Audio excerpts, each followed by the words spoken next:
Back with you on In Focus tonight. Water and Sanitation Minister Pemmy Majodina says the country is not experiencing a water crisis, with an exception of Gauteng and eThekwini. Briefing the media on her first 100 days in office under the Government of National Unity, Majodina says while Gauteng is experiencing water challenges, there is no drought in the province. For more on this, we're joined now by the Deputy Minister, David Mahlobo.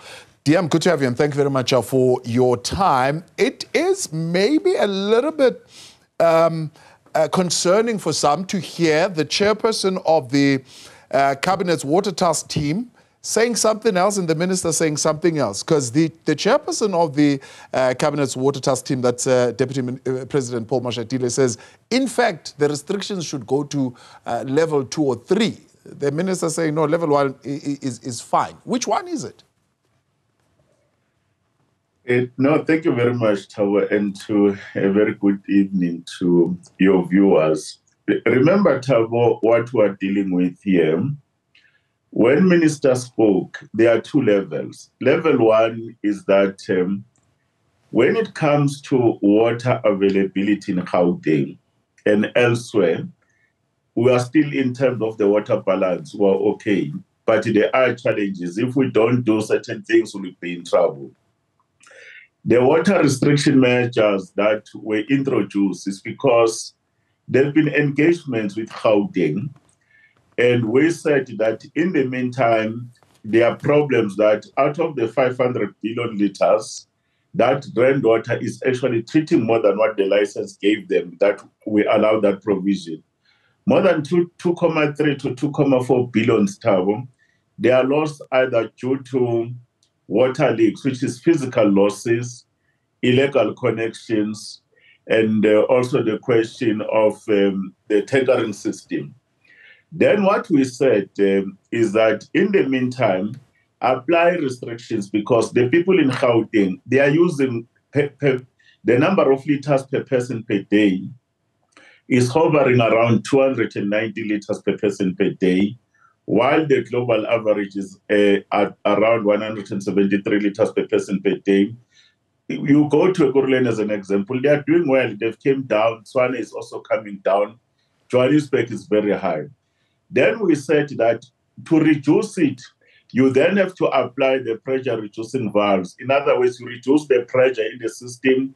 You don't allow people to do the irrigation of public facilities and everything from around 7 in the morning, around 5 in the afternoon, the issues of the hose pipes when it comes to cars. But what we've seen, in as much as we've made that clearance call on level 1, the behavior of some of the residents here in Gauteng is not changing. When it doesn't change, because the system remains vulnerable, we'll have to move from level 1 to level 2. And if the behavior doesn't change again on the things we've agreed, we'll have to go to level 3, because that's how the system must be kept so that it doesn't collapse. Yeah. Because the system remains vulnerable. There is no contradiction, Tao, in terms of the explanation. But what we can say, in Gauteng, at least there is an issue of leadership. Municipalities are coming on board. The Premier is coming on board. We have met with all the councillors. All councillors were there in Birchwood. I actually addressed them on behalf of the minister, where we agreed on water restriction, fixing the leaks, building more reservoirs, ensuring that there is these pump stations, ensure that there is more supply of electricity. Like what is happening in Joburg just recently now. Yeah. The system nearly collapsed because we had a power supply in one of a failure that happened there, in as much as there is no load shedding. And it takes time for the system to recover. So now the other issue is that of non-revenue water. I've spoken to Joburg, I've spoken to Tshwane, and I think I've spoken to Ekurhuleni as well. All 3 of them, and I'm raising this issue of non-revenue water. They're saying that the non-revenue water issue is not as bad as it's made out to be, as if it's all water that is leaking. Some of this non-revenue water, in fact, a large part of it, is not because it is leaking, but it is because of illegal connections, because of informal settlements. How are you addressing that? Because then there's no metering there. You know, Tabo, when you look at the system, you have to use the system's theory in terms of the adoption. What happens is that when we say non-revenue water, there is a component about infrastructure management. The reality is that their infrastructure is old and is sieving. When that infrastructure is old and in the main is an asbestos pipe, 40 years, 70 years, and 8 years, that's the problem in Gauteng. To fix the problem, adjust around asset management, replace old infrastructure tab. Don't try to actually go with people coming with spanners there to try to actually say they are fixing the leak, when you know that the pipe is actually dead in terms of structural integrity. That's one component. They must invest in replacing those thousands and thousands of kilometers of their distributive network. But equally, in the non-revenue water component, there is water that they are doing a lot of tankering. The tankering that has become, what can I call it, a permanent fix. When it's supposed to be a temporary measure, giving ability to citizens to be in a position when there is a disruption in infrastructure, they are having that component. When you give people water through tendering tab, you will not get a revenue because it's not supposed to be sold. Therefore, you lose the money. When there's an actual physical losses because of the pipes, it's an actual issue. Then the illegal connectors, those are the three components. Their duty is to set aside money because citizens that used to have water yesterday, today they don't have water. The taps are running dry over a long period.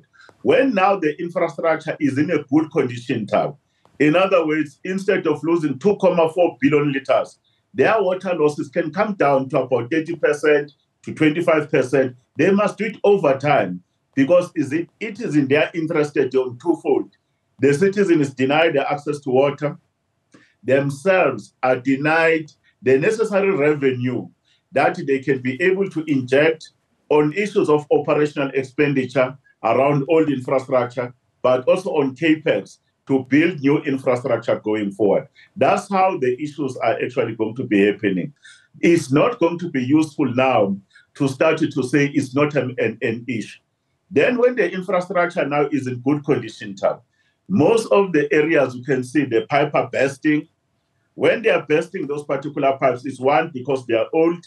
They can also burst because someone is actually interfering with the pipe, especially the people that are involved in water trucking business. They come and destroy the valves so that at least the water is not coming out of the tap. When it doesn't come out of the tap, then they can't get the money they need. Citizens have no money. But if the infrastructure is in good condition, you have a good team with a monitoring system using even technology. You can see in your telemetry when the volumes are spiking, whether the pressure is going down without doing anything. Then you deploy the team very swiftly. You can't be having gushing water in all our streets. Right. That is taking about 48 hours, 78 hours that are not being fixed. Those are the agreements to say, let's have teams, let them deal with this. But that is a temporary measure. The main measure, fix the asset that is not in good condition.